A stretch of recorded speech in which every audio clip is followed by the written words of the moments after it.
Bangopsagar cyclonic circulation news Kota परवर्ती प्रसंग बंगोपसागर गोटे घूर्णिबलय क्षेत्र रही आसंता काली उत्तर पश्चिम संलग्न पश्चिम केन्द्रीय बंगोपसागर यह लघुचाप क्षेत्र रे परिवर्तित हो पारे। लघुचाप क्षेत्र सृष्टि पर आगामी 48 घंटे अधिक घनीभूत हो पारे। प्रभाव में दक्षिण उत्तर ओडिशा रे प्रबल और अति प्रबल वर्षार संभावना रही। राज्य में 17 तारीख सकाळ जाए विभिन्न स्थान में प्रबल वर्षा संभावना कथा कहुई। आज बिजुली घड़घड़ी सह प्रबल वर्षा तीन जिला को येलो अलर्ट रही। कोरापुट नवरंगपुर मालकानगिरी प्रबल वर्षार संभावना रही। आगामी 3 दिन प्रबल अति प्रबल वर्षा मालकानगिरी और कोरापुट को ऑरेंज वार्निंग जारी करछि पाणीपाग विभाग। गोटे घूर्णिबलय फॉर्म होईछि आमर केंद्रीय बंगोपसागर जोटार कि उच्चता रही 3.1 टू 5.8 किलोमीटर समुद्र पतन ठारू जार इन्फ्लुएंस रे किंबा जार प्रभाव रे गोटे लघुचाप यानी लो प्रेशर एरिया फॉर्म होबार संभावना रही। पश्चिम केंद्रीय एवं ता पाखापाखी उत्तर पश्चिम बंगोपसागर रे काली सुधा माने 13 तारीख रे आउ सेई सिस्टम टी लो प्रेशर हैला परे आउ ता परवर्ती 48 घंटा रे अधिक घनीभूत होबार संभावना रही। जहाँफल कि आमर वर्षा जदि देखा आगामी 24 घंटा किछि स्थान रे हल्का मध्यम वर्षा होबार संभावना रही कि ता सहित वर्षा रहिबो गोटे किंबा दुईटा स्थान रे बिजुली घड़घड़ी झटका पवन सहित भी वर्षा रहिबो। झटका पवन रो गति रहिबो 30 ରୁ 40 किलोमीटर पर आवर।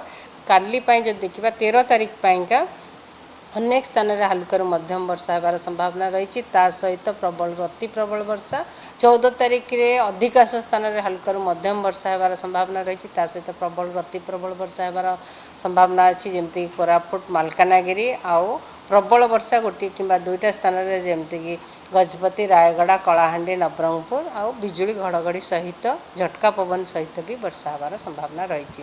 17 तारीख 18 तारीख रेनफॉल एक्टिविटी टिके कमिबार संभावना रही। किछि स्थान रे हल्का मध्यम वर्षा रहिबार संभावना रही। आज ऑफ नाउ विशेष वार्निंग रो विशेष संभावना नाही।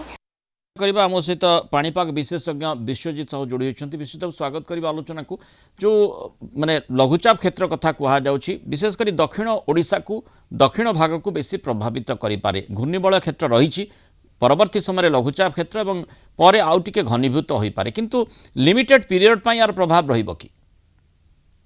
नमस्कार। प्रथम तो जदि आपण देखिबे आज घूर्णिबलय अपन केंद्रीय बंगोपसागर तथा यार संलग्न अंचल सक्रिय रही जोड़ा पूर्वानुमान रही आगामी 48 घंटा मध्य घनीभूत हो लघुचाप परिणत हो पारे।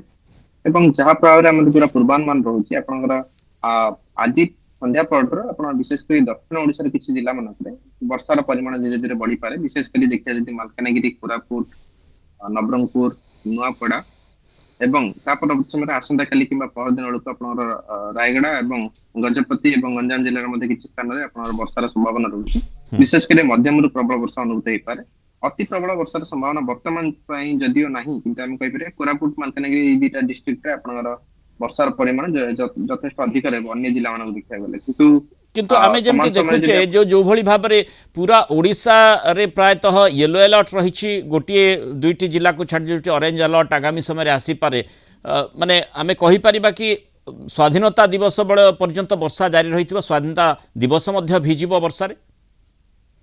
देखो विशेष तो आम जब देखिए लघुचाप प्रभाव 14 तारीख पर्यंत रहिबो किंतु 15 तारीख बेलू जब देखिए आमर जो वार्निंग रोचे जोटा कहले येलो वार्निंग अच्छी सेटा बेसिकली थंडरस्टॉर्म एक्टिविटी कारण जब देखिए जेहेतु लघुचापटी दक्षिण ओडिशा और यार संलग्न जो उत्तर आंध्र प्रदेश अंचल रही क्रॉस करिवो तबे ता प्रभाव आपन कौन ना उत्तर ओडिशा और उत्तरवर्ती और पश्चिम ओडिशा जिला मानक एते वर्षार संभावना नहीं जदियो हल्का फुल्का वर्षा हो पारे किंतु एते जो बड़ धरण वर्षार संभावना नहीं। आप मझे मझे जमी आप अपराह्न समय जो ताती अधिक बेसी बढ़ी जाए से बेसिकली जो टर्मिनोलॉजी अच्छी घड़घड़ी सहित वर्षा देखा मिलता है किंतु आम जो वर्तमान पूर्वानुमान रोचे जेहेतु आप मौसुमी धीरे धीरे निष्क्रियतार सक्रियता आड़िकी मुवमेंट करुच्ची जोटा कि मनसून ब्रेक फेज रू एक्टिव फेज को धीरे धीरे मुवमेंट करुच्ची तेज जो वज्रपात एवं घड़घड़ी सहित वर्षा जारी रहता से फ्रिक्वेन्सी टिके कमी आसो एवं मौसुमी जंतु जो वर्षा कहूचे जमी लगी रही है किसी दिन से धरण वर्षा आप इनिशियली दक्षिण ओडिशा देखा मिले। हाँ आम कहीपर 15 तारीख पर्यटन दक्षिण ओडिशा